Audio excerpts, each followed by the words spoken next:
Hey, this Tanya, and fentanyl striked again.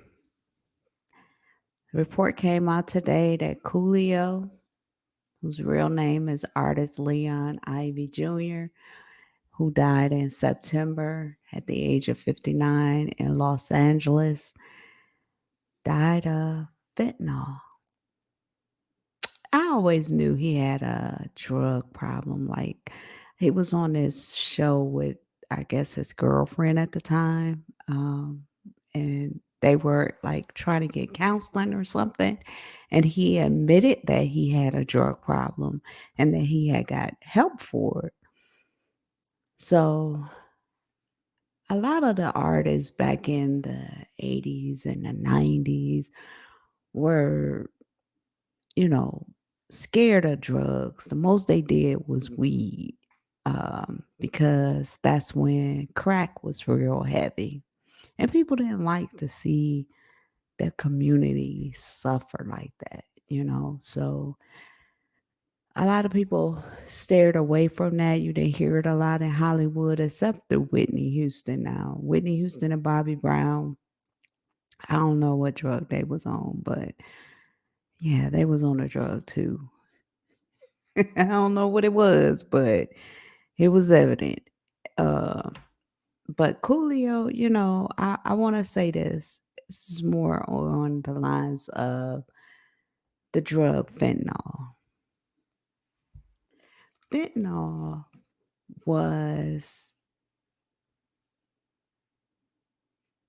not meant for the African American community. So when we see an African American have a overdose of fentanyl, kind of made me wonder if I'm being stereotyping. Like maybe I'm stereotyping that fentanyl drug. And I have to ask myself, like back in the 80s, we mostly seen African Americans on crack, but the more money you had, you could do cocaine. I've never done drugs. Um, I admit to doing medicinals right now, but as far as back in the day and stuff like that, call me a nerd, but I didn't wanna do those type of things. I was more focused on school and raising my kids and going to work, what the average person does. So I didn't get invested into the drugs, and I can't tell you much about drugs because I don't get invested in it, and I don't hang around anybody that has a drug problem, so I wouldn't know if you were trying to cover up a fentanyl habit. But I do know by me watching programs all the time, I do see the average Joe get addicted. And it's easy to get addicted. See, you can go to the doctor and you can go for a little, let's say you break your leg and you get your leg broke and they give you pain pills. Well, eventually the doctor can't write that pain pill no more because by law they only supposed to subscribe so many a year. And that's the same thing with those diet pills. They only give you so many a year. Okay. So they send you to pain management, and pain management is supposed to regulate the pills. And I remember I was at one time going over to the pain management office, right? And they would laugh because at this time we had to bring our used pills back in. If you didn't use them, you had to bring them back in and they counted the pills that you had, right?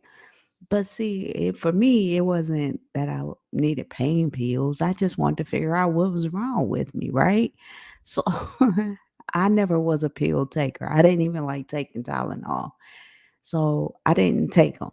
And I would go back to the office and then, I'll take like 8 out, pretend like I took some and go back to the office. And then they'd be like, we're not going to write you another prescription. So I eventually stopped going.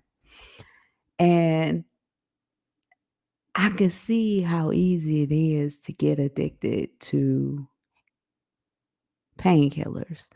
Because if the doctor stopped writing you prescriptions and you're still in pain, you want to relieve that pain, right? So you do anything to get that pain. You buy off the street. And if somebody's selling, you some drugs to relieve your pain, you going to take it, right?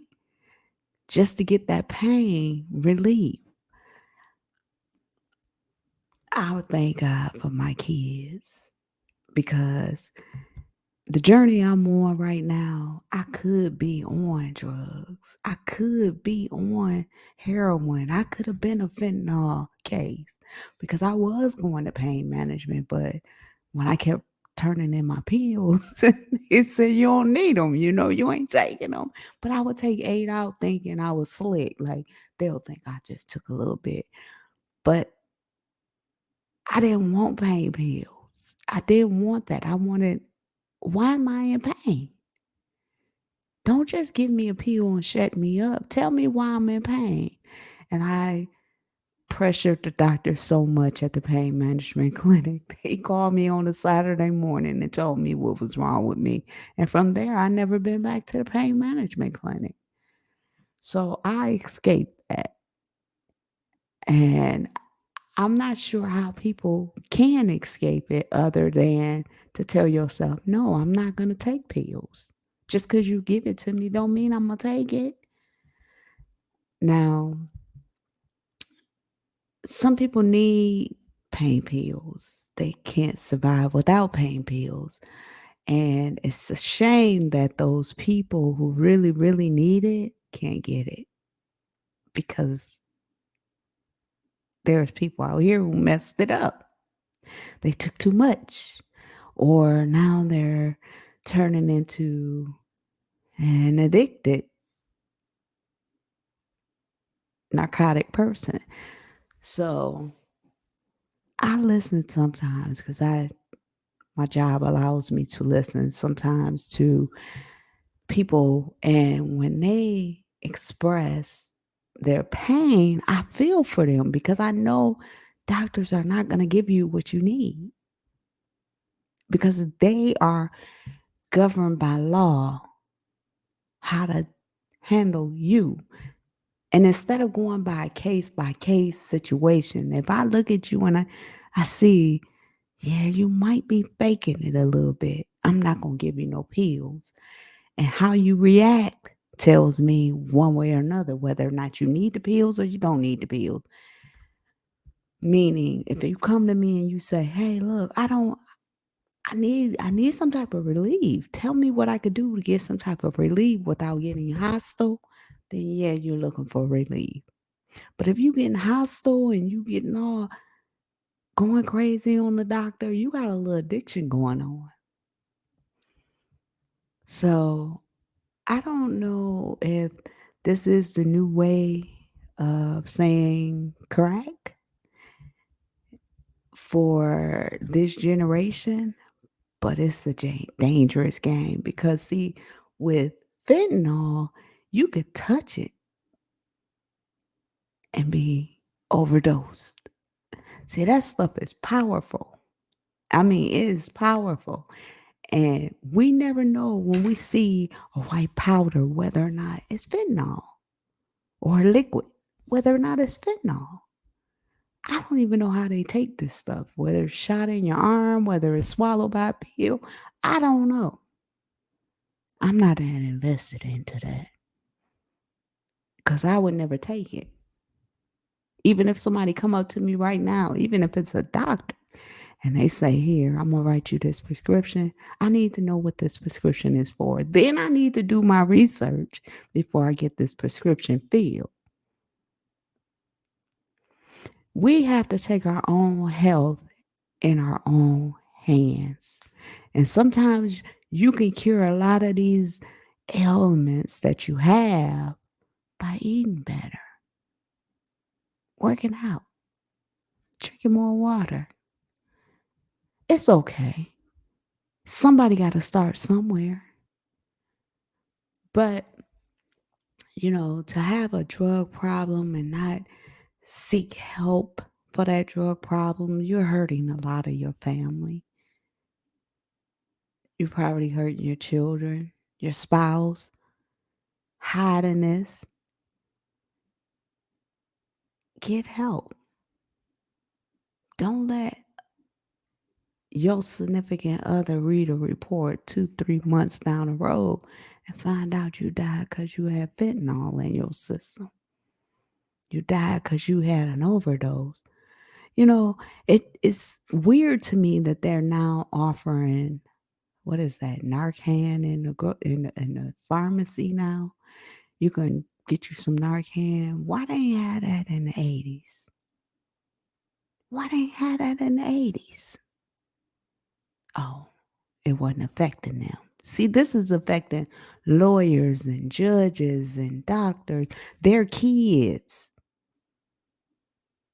Their kids are out here trying and experimenting this. So now, the government got to do something.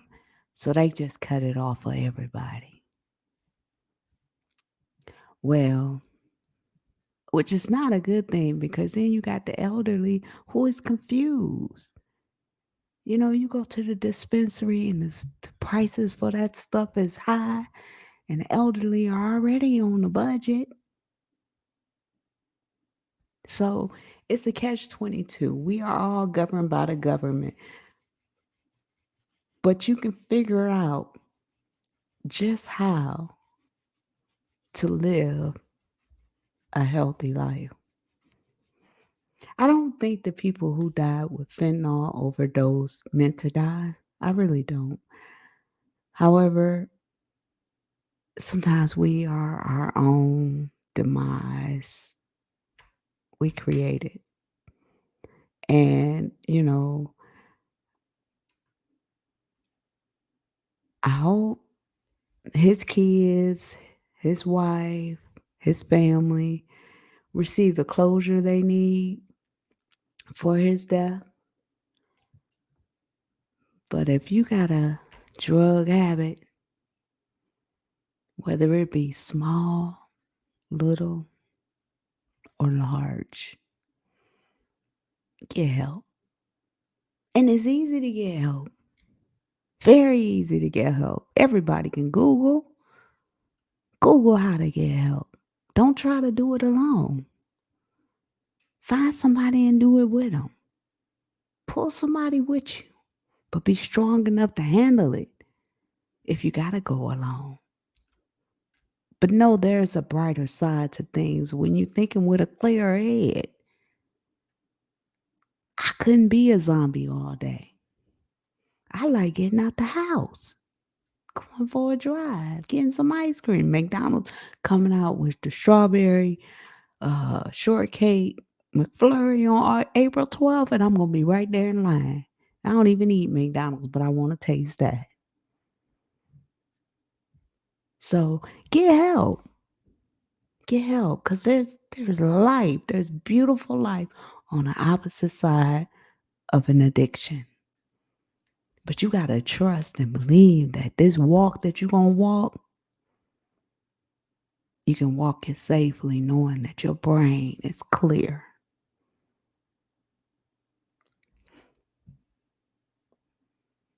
Make Julio rest in paradise.